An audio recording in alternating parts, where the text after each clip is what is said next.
여섯 개의 단편 중에서 쇠와 피 4장을 읽어드리도록 하겠습니다.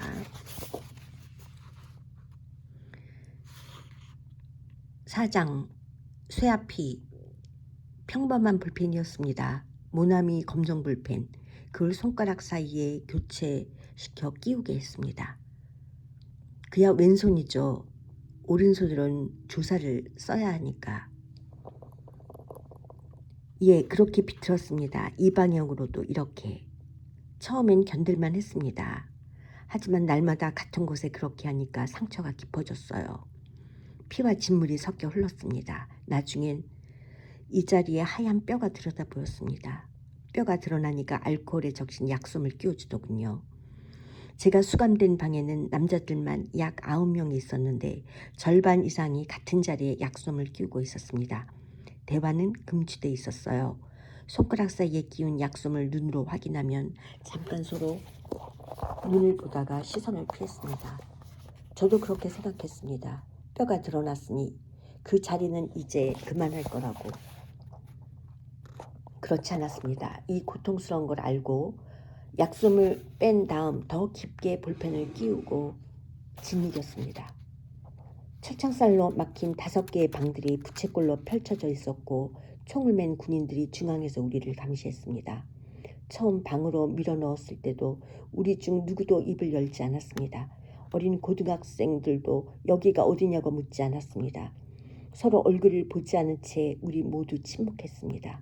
그 새벽에 겪은 일을 받아들일 시간이 필요했던 겁니다. 1시간여의 그 절망적인 침묵이 그곳에서 우리가 인간으로서 지킬 수 있었던 마지막 품이었습니다. 모나미 검정 볼펜은 조삽실에 들어가면 변함없이 준비되어 있는 첫 순서였습니다. 내 몸이 내 것이 아니라는 걸 일단 분명히 해두려는 것 같았습니다. 내 삶의 어떤 것도 내 뜻대로 할 수 없다는 것을 허용되는 건 오직 미칠 듯한 통증, 오줌통을 지리도록 끔찍한 통증뿐이라는 것입니다. 그 순서가 끝나면 그들은 침착하게 질문을 시작했습니다. 내가 어떻게 대답하듯 소총의 개머리판이 얼굴을 향해 날아왔습니다. 본능적으로 나는 두 팔로 머리를 감싸고 벽 쪽으로 뒷걸음질 쳤습니다. 내가 쓰러지면 그들은 등과 허리를 밟았습니다. 숨이 끊어질 것 같아 내가 몸을 뒤집으면 군화로 정강이를 짓누렸습니다. 조사실에서 방으로 돌아온다고 해서 쉴 수 있는 건 아니었어요. 모두가 정자를 하고 정면의 철창을 똑바로 바라봐야 했습니다. 눈동자만 움직여도 담뱃불로 지져버리겠다고 한 하사가 말했고 본보기 삼아 실제로 한 중년 남자의 눈꺼풀을 담뱃불로 문질렀습니다. 무심코 손을 움직여 얼굴을 만지는 고등학생을 의식을 잃고 축 늘어질 때까지 때리고 밟았습니다. 좁은 공간에 100명 가까운 남자들이 빈 공간 없이 앉아 있었으므로 온몸에 비오듯 땀이 흘렀습니다. 목덜미를 스멀스멀 기어내려가는 것이 땀인지 벌레인지 확인할 수도 없었습니다. 땀을 흘린 만큼 목이 탔지만 물을 마실 수 있는 건 하루 3번, 식사 때뿐이었습니다. 오줌이라도 받아 마시고 싶었던 동물적인 갈증을 기억합니다. 갑자기 졸게 될지 모른다는 공포, 그들이 언제든 다가와 내 눈꺼풀에 담뱃불을 문질 거라는 공포를 기억합니다. 그리고 배고픔을 기억합니다. 꺼진 눈두덩에, 이마에, 정수리에, 뒷덜미에 희뿌연 흙밭처럼 끈질기게 달라붙어 있던 배고픔. 그것이 서서히 혼을 빨아들여 거품처럼 허옇게 부풀어 오른 혼이 곧 터트려질 것 같던 아득한 순간들을 기억합니다. 그곳의 한 끼 식사는 식판에 담긴 밥 한 줌과 국 반 그릇, 김치가 전부였습니다. 그것을 우리들은 2인 1조로 나눠 먹었습니다. 김진수와 한 조가 되었을 때 서서히 혼이 빨려나간 짐승과 같은 상태였던 나는 안도했습니다. 그는 많이 먹을 것 같은 사람이 아니었으니까요. 얼굴이 창백하고 눈 언저리는 병자처럼 어두웠으니까요. 두 눈은 생기도 표정도 없이 공허하게 번쩍였으니까요. 한 달 전 그의 부고를 들었을 때 가장 먼저 떠오른 것이 바로 그 눈이었습니다. 멀건 콩나물국에서 콩나물을 골라 먹다 말고 멈칫 나를 바라보던 눈. 그가 콩나물을 다 먹어버릴까봐 긴장하고 있던 나를 우물거리는 그의 입술을 혐오하며 쏘아보고 있던 나를 묵묵히 마주보고 보던 나와 똑같은 짐승이었던 그의 차갑고 공허한 두 눈. 아직 살아있는지 김진수가 더 많은 고통을 받았을까요? 아니요. 나도 충분히 고통받았습니다. 김진수가 더 잠을 못 잤을까요? 아니요. 나도 잠을 못 잡니다. 하루도 깊이 못 잡니다. 숨이 붙어있는 한 계속 그럴 겁니다. 선생이 나에게 처음 전화를 걸어 김진수에 대해 물은 뒤 생각했어요. 다시 전화를 걸어온 선생과 이곳에서 만날 약속을 잡은 뒤에도 생각했어요. 하루도 빠짐없이 생각하고 또 생각했습니다. 왜 그는 죽었고 나는 아직 살아있는지. 김진수가 처음이 아니라고 선생은 전화로 말했죠. 우리들 중 더 많은 사람이 스스로 목숨을 끊을 가능성이 있다고도 말했죠. 그렇다면 선생은 날 도우려는 겁니까? 하지만 선생이 쓰려고 하는 그 논문은 선생 자신을 위한 것이 아닙니까? 김진수의 죽음은 심리적으로 부검하고 있다는 선생의 말을 나는 이해할 수 없습니다. 지금 내 말들을 녹취함으로써 김진수가 죽어간 과정을 복원할 수 있습니까? 그와 나의 경험이 비슷했을지 모르지만 결코 동일하지 않습니다. 그가 혼자서 겪은 일들을 그 자신에게서 듣지 않는 한 어떻게 그 죽음이 부검될 수 있습니까? 김진수는 우리 중에서도 특별히 변칙적인 고문을 더 당한 것으로 알고 있습니다. 아마 외모가 여성적이어서 그랬던 것 같습니다. 아니요. 당신은 말하지 않았습니다. 10년쯤 지난 뒤에 들은 얘기입니다. 성기를 꺼내 탁자에 올려놓게 하고 나무자로 내려치겠다며 위협했다고 했습니다. 하체를 발가벗기고 영창 앞 잔디밭으로 데려가 팔을 뒤로 묶고 엎드려 있게 했다고 했습니다. 굵은 개미들이 3시간 동안 김진수의 사타구니를 물었다고 했습니다. 석방된 뒤 거의 매일 밤 걸레와 관련된 악몽을 꾸었다고 들었습니다. 그전에는 모르는 사이였습니다. 오고 가며 상황실에서 얼굴만 봤죠. 김진수는 그의 대학 신입생이었으니 아직 뺨에 솜털이 나 있었습니다. 얼굴이 희고 속눈썹이 유난히 길어서 눈에 띄었어요. 볼 때마다 무척 빠르게 걸어 다닌다는 느낌이었는데 팔다리와 허리가 가늘고 길어서 더 그렇게 보였던 것 같습니다. 희생자 파악하고 시신관리를 총괄하고 관이며 태극기를 구해와서 장례 준비하고 주로 그런 일을 했던 걸로 압니다. 사실 그 친구가 마지막 밤에 남을 거라고는 생각 못했습니다. 총기를 모두 회수한 뒤 계엄군이 들어오기 전에 도청을 깨끗이 비워놓자고 단 한 사람도 희생되어서는 안 된다고 말하는 학생들 중 하나일 거라고 생각했습니다. 저녁에 남은 걸 보고도 의심했습니다.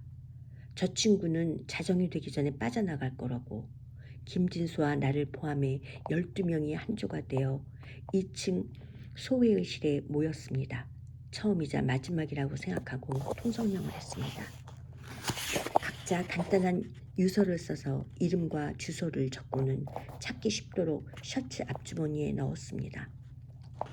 당장 닥쳐올 일들이 실감나지 않았던 것도 사실입니다. 하지만 계엄군이 시내로 진입했다는 무전이 들어오기 시작하자 그제야 긴장이 되었습니다. 상황실장이 복도로 김진수를 불러낸 건 자정 무렵이었습니다. 여자들을 호위해 도청 밖으로 데려다 주라는 상황실장의 우렁우렁한 목소리가 회의실 안까지 들렸습니다. 상황실장이 김진수를 지목해 그 일을 맡긴 건 유난히 갸냘프게 생긴 그 친구가 돌아오지 않아도 좋다는 생각이었을 거라고 나는 짐작했습니다. 김진수가 자신의 총을 챙겨 굳은 얼굴로 나가는 모습을 보며 생각했던 기억이 납니다. 그래, 너는 돌아오지 말아라. 그러나 짐작과 달리 그는 30분이 채 지나지 않아 돌아왔습니다. 나갈 때와는 달리 긴장이 완전히 풀린 얼굴이었어요.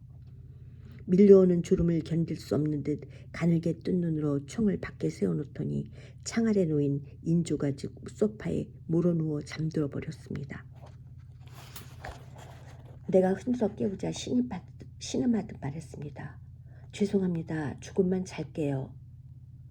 이상한 이는 그 모습을 지켜보던 다른 사람들도 벼랑간 기운이 빠진 듯 벽에 기대 앉았다는 것입니다. 하나둘 꾸벅꾸벅 졸기 시작했어요. 나도 막막한 마음이 되어 김진수가 누운 소파 옆에 웅크리고 앉았습니다. 어떻게 설명할 수 있을까요? 졸음이 오기는커녕 산 것이 가장 날카롭게 곤두서야 할 시간, 냉정한 정신력에 의지해야 할 그 시간에 우리들은 눈도 귀도 입도 없는 뭉클뭉클한 잠 속으로 정신없이 빠져들고 있었습니다. 조심스럽게 문이 열렸다가 소리 없이 닫히는 기척에 나는 눈을 떴습니다. 조그맣고 맑은 얼굴에 알밤처럼 머리를 깎은 중학생이 어느 사이 소파에 기대 앉아 있었습니다. 누구냐? 나는 잠긴 목소리로 물었습니다. 너 누구냐? 어디서 왔어? 눈을 질끈 감으며 소년이 대답했습니다. 너무 졸려요. 조금만 잘게요. 여기서 형들이랑. 그 목소리를 듣자마자 죽은 듯 잠들어 있던 김진수가 소스라치며 눈을 떴습니다. 어떻게 된 거야? 소년의 팔을 붙들며 그가 숨죽여 물었습니다. 내가 아까 나가라고 하지 않았어? 너도 간다고 하지 않았어? 김진수의 목소리가 점점 높아졌습니다. 내가 대체 여기서 뭘 하겠다는 거야? 총 쏠 줄은 알아? 머뭇머뭇 소년이 말했습니다. 화내지 마요, 형. 두 사람의 실강이에 사람들이 부스럭부스럭 깨어났습니다. 소년의 팔을 놓지 않은 채 김진수는 반복해서 말했습니다. 적당한테 너는 항복해라. 알겠지? 항복하라고. 손 들고 나가. 손 들고 나가는 애를 죽이진 않을 거야. 그해 나는 23살의 교대 복학생이었습니다. 초등학교 교사가 되는 게 인생의 목표였던 내가 소외의실의 조원들을 지휘하는 임무를 맡았다는 것은 그 밤 도청에 남은 사람들이 그만큼 오합지졸이었다는 걸 뜻합니다. 우리 조의 절반 이상이 미성년자였습니다. 장전을 하고 방아쇠를 당기면 정말 총알이 나간다는 게 믿기지 않아 도청 앞마당에 나가 밤아들을 향해 한 발 쏘아보고 돌아온 야학생도 있었습니다. 20살이 되지 않은 사람들은 집으로 보낸다는 지도부의 지침을 거부한 건 바로 그들 자신이었습니다. 그들의 의지가 너무 강했기 때문에 만 17살까지만이라도 억지로 돌려보내는 일에 긴 언쟁과 설득이 필요했습니다. 상황실장으로부터 내가 지시받은 작전은 설상 작전이라고 부를 수도 없는 것들이었습니다. 계엄군이 도청에 다다를 것으로 예상된 시각은 새벽 2시였고 우리는 1시 30분부터 2층 복도로 나가 있었습니다. 성인 한 사람이 창문 하나씩을 맡았어요. 미성년자들은 창과 창 사이에 엎드려 대기하다가 옆에 있던 사람이 총에 맞으면 그 자리를 맡기로 했습니다. 다른 조들이 어떤 임무를 맡았는지 그것이 얼마나 현실적인 작전이었는지 나는 알지 못합니다. 처음부터 상황실장은 우리 목표가 버티는 것이라고 말했습니다. 날이 밝을 때까지만 수십만의 시민이 분수대 앞으로 모일 때까지만. 지금은 어리석게 들리겠지만 그 말은 절반은 믿었습니다. 죽을 수 있지만 어쩌면 살 수도 있다고 생각했어요. 지겠지만 어쩌면 버텨낼 수 있을 거라고 생각했습니다.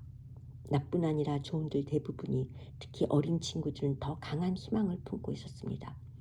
지도부를 이끌었던 대변인이 전날 외신 기자들을 만나 했다는 말을 우리는 모르고 있었습니다. 우리가 반드시 패배할 거라고 그는 말했다지요. 반드시 죽을 것이며 두렵지 않다고 말했다지요. 고백한 건데 나에게 그런 초연한 확신은 없었습니다.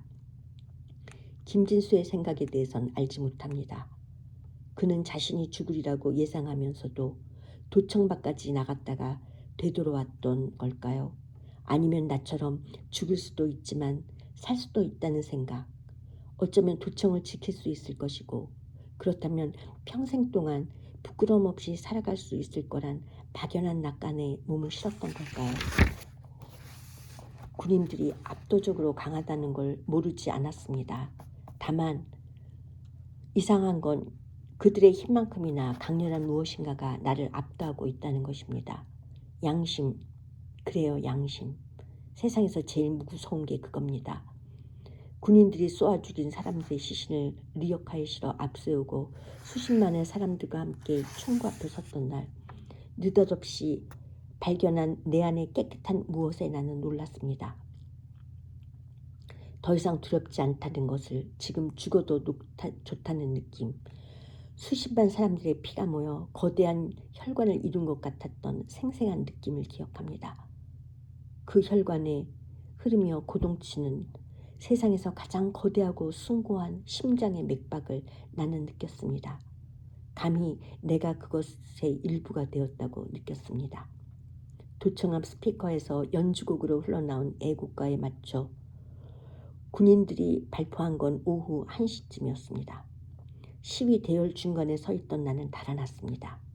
세상에서 가장 거대하고 숭고한 심장이 산산조각나 흩어졌습니다. 총소리는 광장에서만 들리는 게 아니었습니다. 높은 건물마다 저격수가 배치돼 있었어요. 앞에서 맥없이 쓰러지는 사람들을 벌어진 채 저는 계속 달렸습니다. 광장에서 충분히 멀어졌다고 생각했을 때 멈췄습니다. 허파가 터질 듯 숨이 찼습니다. 땀과 눈물에 얼굴이 흠뻑 젖은 채 셔터가 내려진 상점 앞 계단에 주저앉았습니다. 나보다 강한 몇몇 사람이 다시 거리 가운데 모여 예비군 훈련소에 가서 총을 가져오자고 의논하는 소리가 들렸습니다. 가만히 있으면 다 죽어요. 우릴 다 쏴 죽일 거란 말이요. 우리 동네는 집에까지 공수들이 들어왔소. 무서워서 나는 머리맡에 식칼을 두고 잤소. 말이 됩니까? 저쪽은 총이 있는데 수백 발을 저렇게 백주대낮에 쏘는데. 그들 중 하나가 자신의 트럭을 몰고 돌아올 때까지 그 계단에 앉아 나는 생각했습니다. 내가 총을 들 수 있는지, 살아있는 사람을 향해 방아쇠를 당길 수 있는지 생각했습니다. 군인들이 가진 수천 정의 총이 수십만의 사람들을 살해할 수 있다는 것, 쇠가 몸을 뚫으면 사람이 쓰러진다는 것, 더웠던 몸들이 차가워진다는 것을 생각했습니다.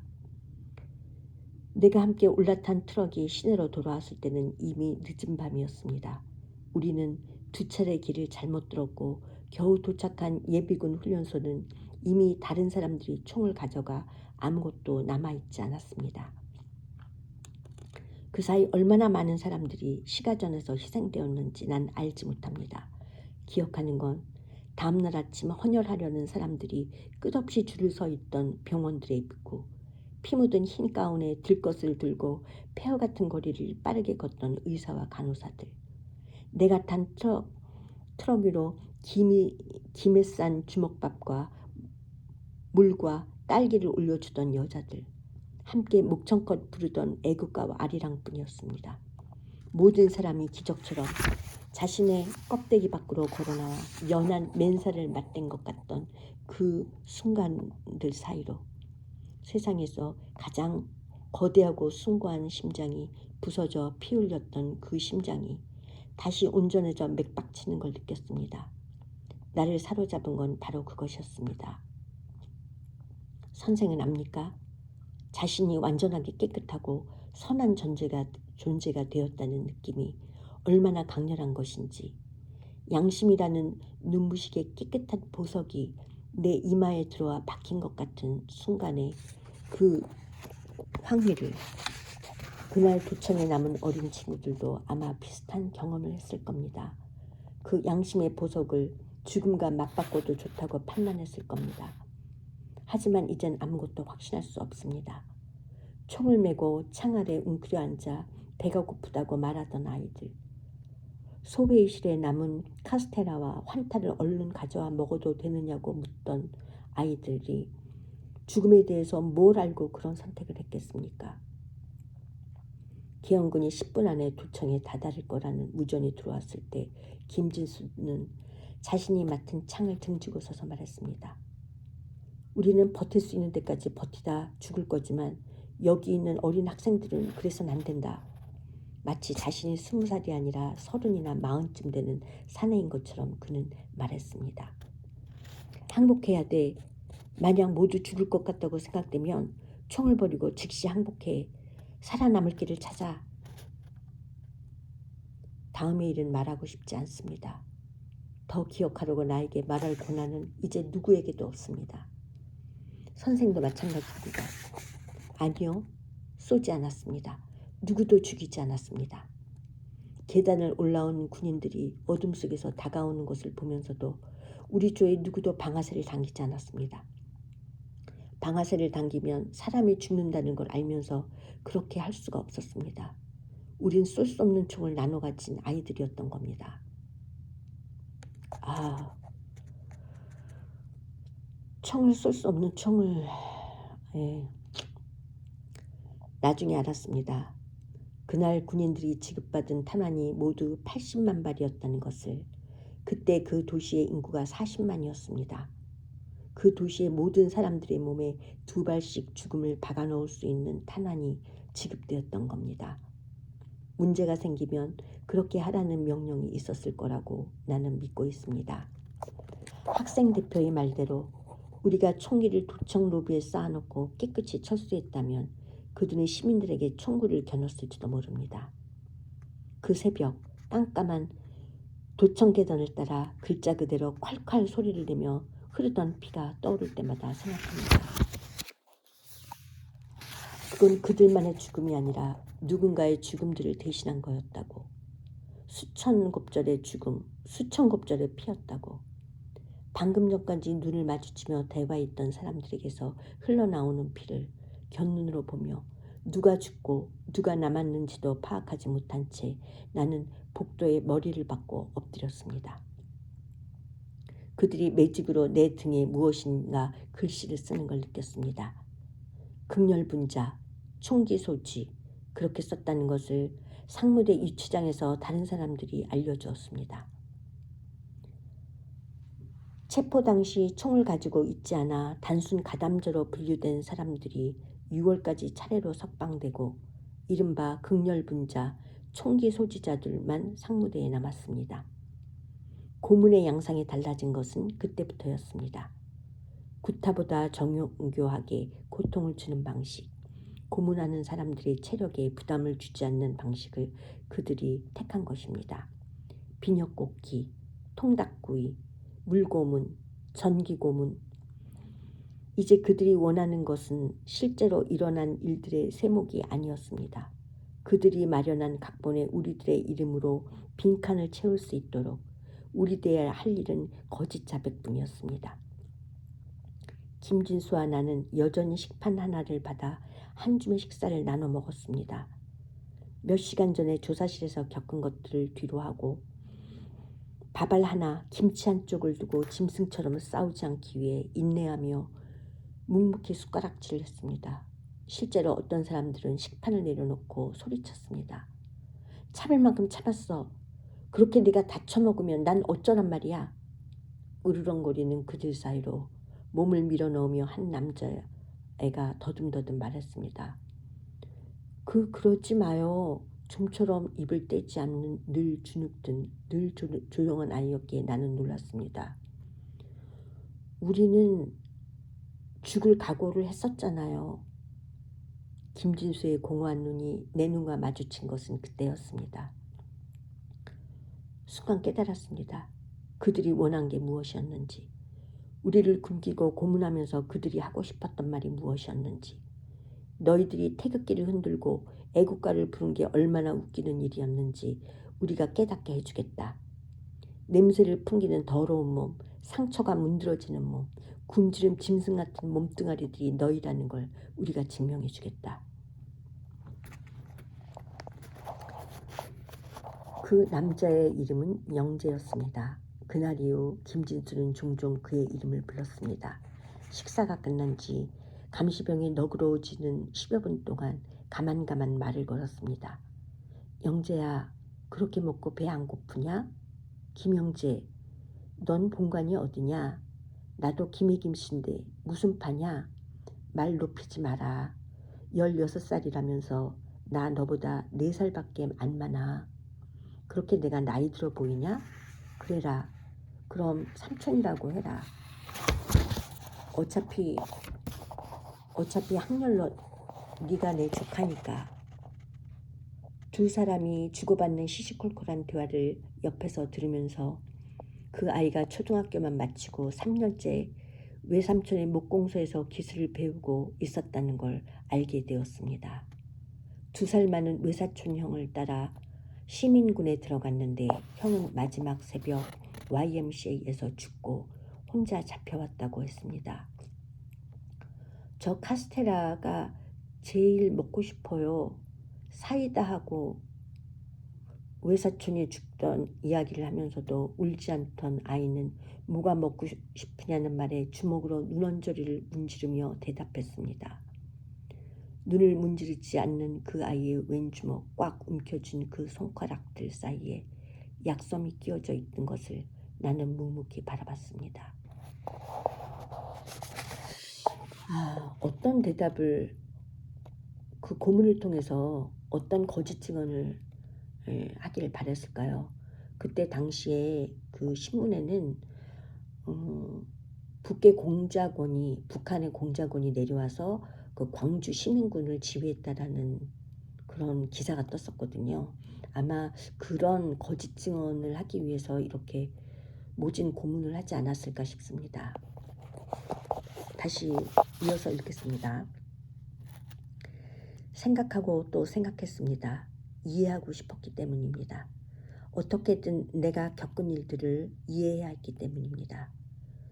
묽은 진물과 진득한 고름, 냄새나는 침, 피, 눈물과 콧물, 속옷에 지린 오줌과 똥, 그것들이 내가 가진 전부였습니다. 아니, 그것들 자체가 바로 나였습니다.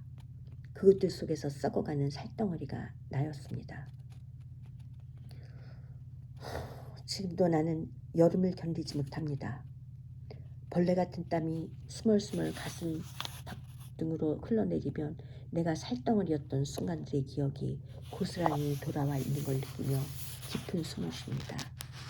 이를 악물고 더 깊은 숨을 쉽니다. 각진 강목이 어깨 쭉지와 등허리 사이로 비집고 들어와 자신의 굳은 물성대로 활짝 펴지며 내 몸을 비틀 때 제발 그만 잘못했습니다. 헐떡이는 1초와 1초 사이 손톱과 발톱 속으로 그들이 송곳을 꽂아 넣을 때 숨 들이쉬고 뱉고 제발 그만 잘못했습니다. 신음 1초와 1초 사이 다시 비명 몸이 사라져 주기를 지금 제발 지금 내 몸이 지워지기를. 우리가 조소를 쓰던 여름부터 가을까지 작은 단층 블록 건물 하나가 상무대 공터에 세워졌습니다. 어디로도 우리를 이송하지 않고 재판하기 위해 새로 군법 재판소를 지은 것입니다. 갑자기 쌀쌀해진 10월 첫째 주 최종 주소가 넘어간 지 열흘 만에 재판이 열렸습니다. 그 열흘간 처음으로 우리들은 고문 없는 수감 생활을 했습니다. 몸 구석구석에 상처들이 서서히 아물며 검붉은 딱지가 앉았습니다. 하루에 2차례씩 닷새 동안 재판이 열렸던 걸로 기억합니다. 한 번에 약 30명씩 들어가 선고를 받았습니다. 피고가 너무 많았기 때문에 방청석 장의자들이 마지막 10까지 우리들이 줄을 맞춰 앉았습니다. 장의자들의 마지막 10까지 총을 맨 군인 수십 명도 줄을 맞춰 우리 사이사이에 앉았습니다. 저는 고개 숙인다. 하사의 명령에 나는 고개를 숙였습니다. 더 깊이 숙인다. 나는 더 깊이 고개를 숙였습니다. 재판장님이 곧 들어오신다. 끽소리만 내도 즉석 총살이다. 알겠나? 입 닥치고 끝까지 고개 숙이고 있어야 한다. 최후 변론은 1분을 초과하면 안 된다. 알겠나? 그들은 장전한 수총을 들고 의자와 의자 사이를 다니며 자세가 바르지 않은 사람의 머리를 개머리판으로 쳤습니다. 재판소 밖에서 가을 풀벌레가 울고 있었습니다. 그날 아침 새로 받은 세제 냄새가 풍기는 깨끗한 푸른색 수의를 입고서 나는 즉석 총살이란 말을 곰곰이 생각했습니다. 정말 닥쳐올 총살을 기다리듯 숨을 죽였습니다. 죽음은 새 수위같이 서늘한 것일지도 모른다고 그때 생각했습니다.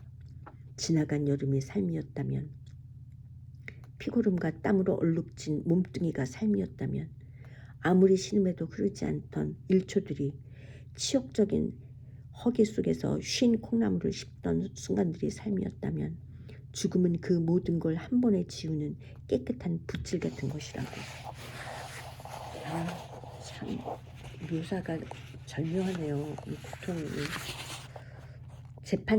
재판장님이 입장하십니다.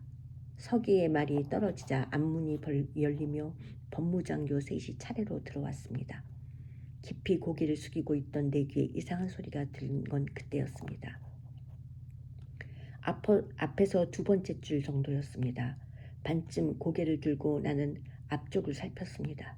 누군가가 소리치며 흐느끼듯 애국가 첫 소절을 부르기 시작하고 있었습니다.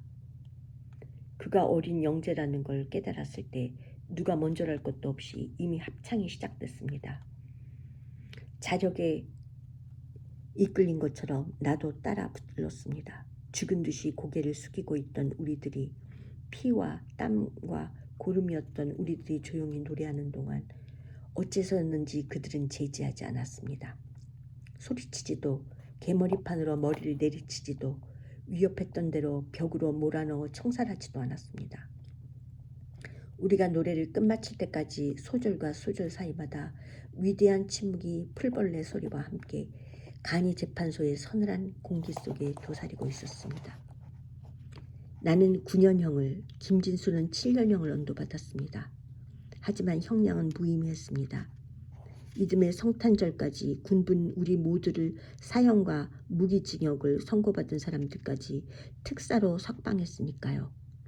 그 죄목들이 부조리했다는 걸 스스로 자백하듯 말입니다. 김진수를 다시 만난 것은 교도소를 나온 지 이태가 되어가던 새밑이었습니다. 중학교 동창을 만나 밤새 술을 퍼마시고 집으로 돌아가던 새벽, 길가 허름한 해장집에 혼자 앉아있는 젊은 남자를 창너머로 보며 지나쳤다가 나는 멈췄습니다. 진지하게 숙제를 하는 듯 숟가락을 꽉 쥐고 국밥을 내려다보는 자세가 낯익었기 때문입니다. 아무리 애써도 이해할 수 없는 수수께끼가 그 안에 담겨있는 듯 깜깜한 선짓국의 밑바닥을 들여다보고는 길고 짙은 속눈썹 아래 열린 공허한 눈. 내가 국밥집으로 들어가 김진수의 앞에 앉자 그는 무감각하고 차가운 시선으로 나를 건너다 보았습니다. 술이 덜 깬 나는 잠자코 웃었습니다. 취기가 잠시 허락해준 너그러움으로 기다렸습니다. 잠에서 막 깨어난 것처럼 부스스하고 희미한 미소가 그의 얼굴에 어릴 때까지. 주섬주섬 그간의 안부를 묻는 동안 우리의 눈길은 투명한 촉수처럼 조용히 서로에게 뻗어나가 얼굴 안쪽의 그늘을 대화의 헛웃음으로 믿기지 않는 고통의 흔적을 어루만져 확인했습니다. 우리는 모두 학교로 돌아가지 못했고 가족의 신세를 지며 생계를 이어가고 있었습니다. 김진수는 매형의 전파사 일을 돕고 있었고 나는 큰 댁에서 하는 한식당 일을 돕다가 얼마 전에 그만둔 상태였습니다. 연말까지 쉬다가 해가 바뀌면 택시회사에 들어갈 생각이었습니다. 그리고 돈을 모아 언젠가 개인 택시를 하겠다고 내가 말하자 그는 덤덤하게 대꾸했습니다. 매형도 나한테 충고하더라고요.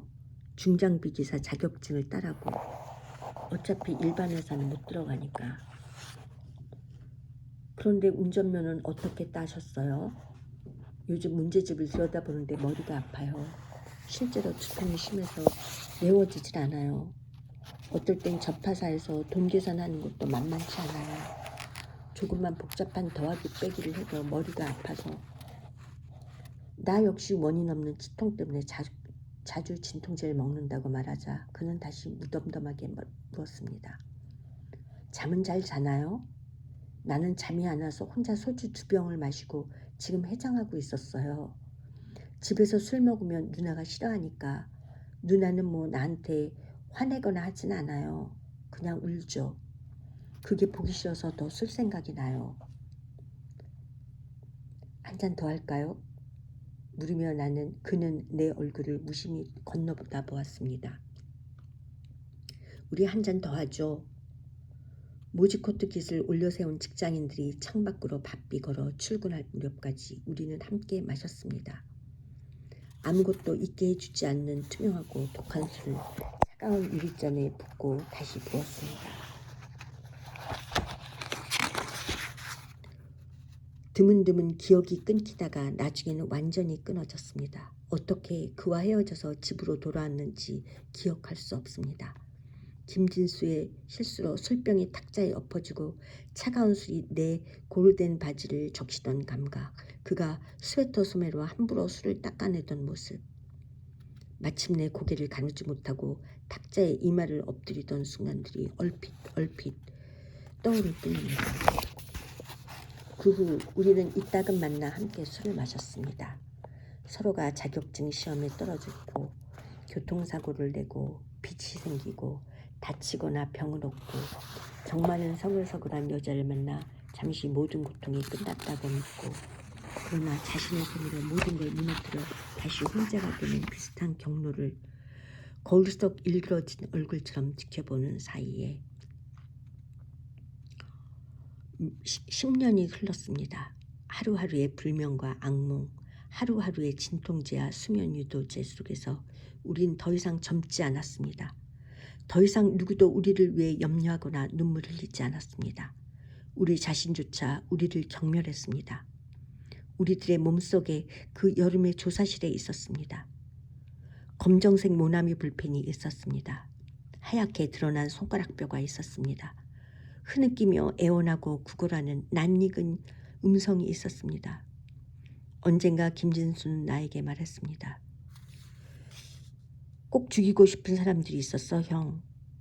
아직 완전히 취하지 않은 그의 검고 깊은 눈이 나를 능시했습니다. 언제가 됐든 내가 죽을 땐 그 사람들까지 꼭 데리고 갈 생각이었어. 잠자코 나는 그 이전에 술을 따랐습니다. 그런데 이젠 그런 생각도 들지 않아. 지쳤어, 형. 하고 그는 다시 나를 불렀습니다. 맑은 술이 담긴 유리잔을 내려다보며 마치 내가 그 속에 있어 말을 거는 것처럼 고개를 들지 않았습니다. 우리는 총을 들었지. 그렇지. 나는 고개를 끄덕이지도 그에게 대꾸하지도 않았습니다. 그게 우리를 지켜줄 줄 알았지. 스스로 묻고 스스로 답하는 일에 익숙한 듯 그는 술잔을 향해 희미하게 웃었습니다. 하지만 우리는 그걸 쏘지도 못했어. 진짜 착한 사람들, 착한 평범한 시민들인데 왜 이렇게 해야만 했을지 참. 작년 9월 택시 교대를 마치고 집으로 돌아가던 새벽에 예고 없이 그를 만났습니다. 추적추적 가을비 내리던 날이었습니다. 우산을 쓰고 깜깜한 골목 모퉁이를 막 돌았는데 후드 달린 검은 방수 점퍼 차림의 김진수가 나를 기다리고 있었습니다. 얼마나 놀랐던지 유령같이 헬쓱한 그의 얼굴을 후려치고 싶은 이상한 분노를 느꼈던 기억이 납니다. 아니, 그 얼굴을 쓱쓱 손으로 문질러 표정을 지워버리고 싶었던 것 같습니다. 아니요, 적대적인 표정은 아니었습니다. 물론 지쳐 보였지만 그건 특별한 게 아니었어요. 지난 10년간 그는 거의 언제나 지쳐 보였으니까요. 그의 표정은 여느 때와 달랐습니다. 설명할 수 없는 차디찬 무엇, 체념도 슬픔도 원한도 아닌 무엇이 일렁이며 긴 속눈썹 아래로 물기 없이 흘러내리고 있었습니다. 아무 말도 하지 않는 그를 일단 내 방으로 데리고 갔습니다. 무슨 일이야? 옷을 갈아입으며 나는 물었습니다. 그는 방수 점퍼를 발치에 벗어놓고 얇은 반팔 면 티셔츠 바람으로 정자하고 있었어요. 그 자세가 10년 전 상무대 유치장을 연상시켜 나는 다시 이상한 분노를 느꼈습니다. 10년 전 날마다 마주 보았던 것과 똑같은 특유의 구부정한 자세로 그는 땀 냄새를 풍기며 체념과 복정과 공허함이 구역질나게 뒤섞인 어두운 얼굴로 나를 올려다보고 있었습니다. 술 냄새도 안 나는데 언제부터 기다리고 있었어? 비가 이렇게 오는데. 어제 재판이 있었어. 마침내 김진수가 입을 열었을 때 얼른 이해하지 못해 나는 되돌아왔습니다. 재판? 김영재 기억해? 우리하고 같은 방에 있었던. 나는 김진수를 마주보고 앉았습니다. 그를 흉내내듯 잠시 정자했다가 차가운 벽으로 물러나 느슨히 등을 기댔습니다. 학렬로 나하고 죽화벌이었던 애 말이야. 그래 하고 나는 대답했습니다. 어쩐지 다음 말을 듣고 싶지 않았습니다. 이번엔 정신번에 들어가게 됐어. 그래 하고 다시 대답하며 나는 냉장고를 돌아봤습니다. 소주 4벽이 냉장칸 맨 아래에 이틀치 비상약처럼 조용히 숨겨져 있었습니다. 아마 영원히 못 나올 거야. 나는 일어서서 냉장고로 걸어갔어요. 소주병들을 꺼내 쟁반에 놓고 잔도 2개 꺼냈습니다. 뚜껑을 열려고 병목을 만질 때 유리표면에 맺혀있던 차가운 물방울이 손바닥을 적셨습니다. 사람을 죽일 뻔했대. 나는 멸치볶음과 콩자반을 접시에 덜었습니다. 소주를 냉동실 얼음칸에 올리고 싶다는 생각을 문득 했습니다. 주사의 모양의 얼음 소주를 씹어 먹으면 어떤 기분일까? 안주할 만한 게 이거밖에 없다. 발치에 쟁반을 내려놓은 나를 아랑곳하지 않으며 그는 점점 빠르게 말을 이었습니다. 국선 변호사가 그러는데 지난 10년 동안 6차례 손목을 그었대. 매일 밤 수면제를 술에 타서 먹고 잤대. 나는 김진수의 잔에 술을 채웠습니다. 한 잔만 같이 마신 뒤 이불을 깔고 누워 잠을 청할 생각이었습니다. 김진수에게는 혼자서 마실 만큼 마시고 비가 그치는 대로 나가라고 말할 생각이었습니다. 그동안 김진수가 그 아이를 얼마나 자주 만났고 그 아이가 어떻게 살아왔는지 궁금하지 않았습니다. 그가 말한다 해도 듣고 싶지 않았습니다. 날이 밝을 시간이었지만 비가 계속 내려 창밖은 저녁 무렵처럼 어두웠습니다. 마침내 이불을 펴고 누우며 나는 감정을 섞지 않고 말했습니다. 너도 눈 좀 붙여라. 한잠도 못 잔 것 같은데. 그는 스스로 잔을 채워 한 번에 들이켰습니다. 얼굴까지 이불을 덮어쓰고 돌아눕는 나를 향해 계속해서 느릿느릿 궤변에 가까운 횡설수설을 이어갔습니다. 그러니까 형, 영혼이란 건 아무것도 아닌 건가? 아니 그건 무슨 유리 같은 건가? 유리는 투명하고 깨지기가 쉽지. 그게 우리의 본성이지. 그러니까 유리로 만든 물건은 조심해서 다뤄야 하는 거지. 금이 가거나 부서지면 못 쓰게 되니까 버려야 하니까. 예전에 우린 깨지지 않은 유리를 갖고 있었지. 그게 유리인지 뭔지 확인도 안 해본 단단하고 투명한 진짜였지. 그러니까 우린 부서지면서 우리가 영혼을 갖고 있었던 걸 보여준 거지. 진짜 유리로 만들어진 인간이었다는 걸 증명한 거야. 살아있는 김진수와의 만남은 그것이 마지막이었습니다. 부고를 들은 것은 그의 겨울이었습니다. 그 3달 동안 그가 어떻게 지냈는지 나는 알지 못합니다. 그가 한 번 사무실로 전화한 적이 있었지만 근무 중이어서 받지 못했고 근무가 끝나 내가 전화를 걸었을 땐 그가 전화를 받지 않았습니다. 그 가을은 유난히 비가 잦았고 비가 그칠 때마다 가파르게 기온이 떨어졌습니다. 새벽에 근무를 마치고 골목 모퉁이를 돌아갈 때면 나도 모르게 걸음이 늦춰졌습니다. 그가 죽고 없는 지금도 마찬가지입니다. 그 모퉁이 집을 지날 때면, 특히 비가 올 때면 검은 방수 점퍼를 입고 어둠 속에서 유령처럼 서 있었던 김진수가 떠오릅니다. 그의 장례식은 조촐했습니다. 그의 가족들은 그와 비슷하게 깊은 쌍꺼풀과 긴 속눈썹을 그의 눈처럼 공허하고 속을 알 수 없는 눈빛을 갖고 있었습니다. 그의 누나는 한때 뛰어난 미인이었을 듯한 고운 얼굴로 표정없이 내 손을 잡았다가 놓았습니다. 관을 들 사람이 부족하다고 해서 화장장까지 같이 갔다가 관이 화덕 속으로 들어가는 것까지만 보고 나는 돌아왔습니다. 시내까지 나오는 차편이 없어서 버스가 다니는 삼거리까지 30분쯤 걸어 나왔던 기억이 납니다. 유서는 보지 못했습니다. 이 사진이 정말 유서와 함께 있었습니까? 그런 이야기는 한 번도 나에게 하지 않았습니다. 그와 내가 가까웠다 한들 얼마나 가까웠겠습니까? 우리는 서로에게 의지했지만 동시에 언제나 서로의 얼굴을 후려치고 싶어 했습니다. 지우고 싶어 했습니다. 영원히 밀어내고 싶어 했습니다. 내가 이 사진을 설명해야 합니까? 어디서부터 어떻게 설명해야 합니까? 총을 맞아 죽은 사람들이 있고 바닥이 피투성이군요. 도청 앞마당에 외신 기자가 들어와서 찍었겠죠. 한국 기자들은 못 들어갔을 테니까요. 그렇겠죠. 사진집에서 우렸겠죠. 여러 종류의 사진집들이 떠돌아다녔지 않습니까? 김진수가 어떤 이유로 이 사진을 끝까지 가지고 있었는지, 왜 유서 곁에 이 사진이 놓여 있었는지 내가 이제 추측해야 합니까? 여기 직선으로 쓰러져 죽어있는 아이들에 대해선 선생에게 말해야 합니까? 무슨 권리로 그걸 나에게 요구합니까? 군인들이 명령대로 2층 복도에 머리를 박고 있던 우리들이 도청 마당으로 끌려 내려간 건 동틀 무렵이었습니다. 뒤로 손이 묶인 채 마당 가장자리에 일렬로 무릎 꿇고 앉은 우리들에게 한 장교가 다가왔습니다.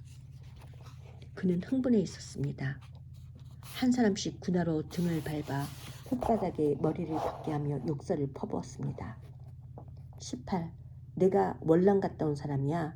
내 손으로 죽인 빼뚜콩 새끼들이 30명도 넘는다. 더러운 빨갱이 새끼들. 그때 김진수는 내 앞에 있었습니다. 장교가 김진수의 등을 밟자 하필 자갈에 찌은 이마에서 피가 흘렀습니다. 5명의 어린 학생들이 2층에서 두 손을 들고 내려온 것은 그때였습니다. 계엄군이 대낮같이 조명탄을 밝히며 기관총을 난사하기 시작했을 때 내가 소외의실 캐비닛에 숨으라고 명령했던 4명의 고등학생과 소파에서 김진수와 짧은 실강이를 벌렸던 중학생이었습니다. 더 이상 총소리가 들리지 않자 그들은 김진수의 말대로 무기를 버리고 항복하러 내려온 것이었습니다. 저 새끼들 봐라. 김진수의 등을 밟고 있던 장교가 여전히 흥분해서 소리쳤습니다. 18 빨갱이들, 항복이다 이거냐? 목숨은 아깝다 이거냐? 한 발은 여전히 김진수의 등에 올린 채 그는 M16을 들러 조준했습니다. 망설이지 않고 학생들에게 총을 갈겼습니다. 나도 모르게 고개를 들어 그의 얼굴을 봤습니다. 18 존나 영화 같지 않니? 치열이 고른 이를 드러내며 그의 부하를 향해 말했습니다. 아시겠습니까? 그러니까 이 사진에서 이 아이들이 나란히 누워있는 건 이렇게 가지런히 옮겨놓은 게 아닙니다. 한 줄로 아이들이 걸어오고 있었던 겁니다. 우리가 시킨 대로 두 팔을 들고 줄을 맞춰 걸어오고 있었던 겁니다. 어떤 기억은 아물지 않습니다. 시간이 흘러 기억이 흐릿해지는 게 아니라 오히려 그 기억만 남기고 다른 모든 것이 서서히 마모됩니다. 색전구가 하나씩 나가듯 세계가 어두워집니다. 나 역시 안전한 사람이 아니란 걸 알고 있습니다. 이제는 내가 선생에게 묻고 싶습니다. 그러니까 인간은 근본적으로 잔인한 존재인 것입니까? 여기서부터는 제가 밑줄을 걷는데요. 이것이 작가 한강 씨가 전체적으로 그분의 작품에서 그 사람이 쓴 작품 전체에서 우리에게 던지고 싶은 메시지인 것 같습니다. 그 인간성에 대해서 인간의 폭력과 그에 대치되는 어떤 또 다른 그 힘에 대해서 우리에게 메시지를 던지는 것 같아서 제가 밑줄 긋은 부분을 다시 읽겠습니다. 그러니까 인간은 근본적으로 잔인한 존재인 겁니까? 우리들은 단지 보편적인 경험을 한 것뿐입니까?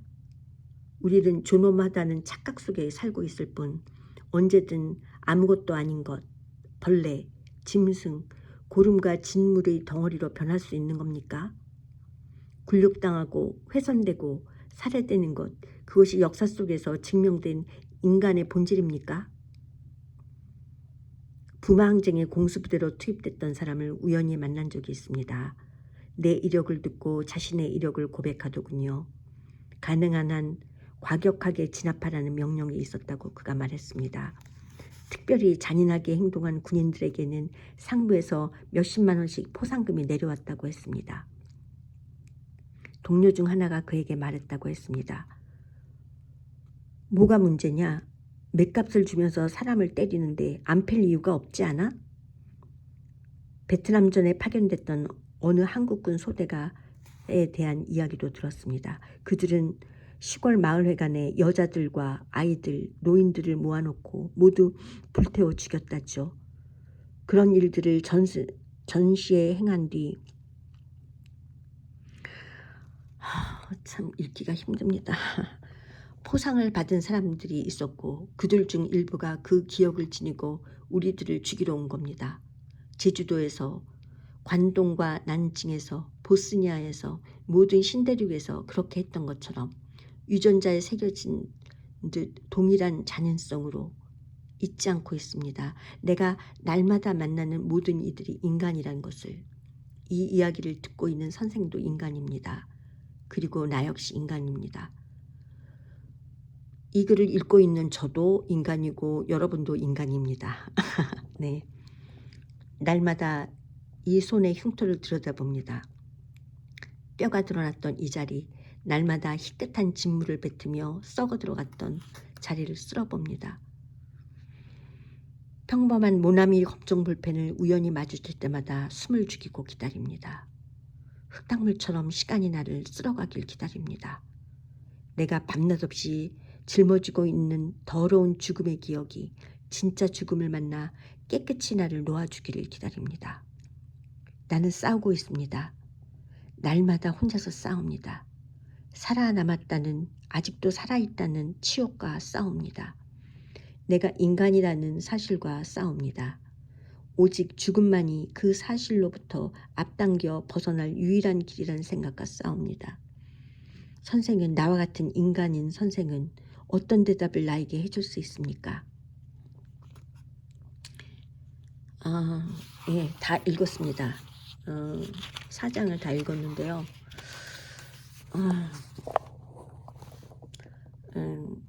저도 이 책을 읽으면서 아이들과 읽으면서 몇 번씩 그 잊지 못했던 부분입니다. 예. 어떠신가요? 인간의 잔인성과 그리고 인간의 잔인성 그리고 우리 안에 있는 잔인한 폭력성에 대해서 한번 생각해 봐야겠습니다. 네, 그럼 안녕히.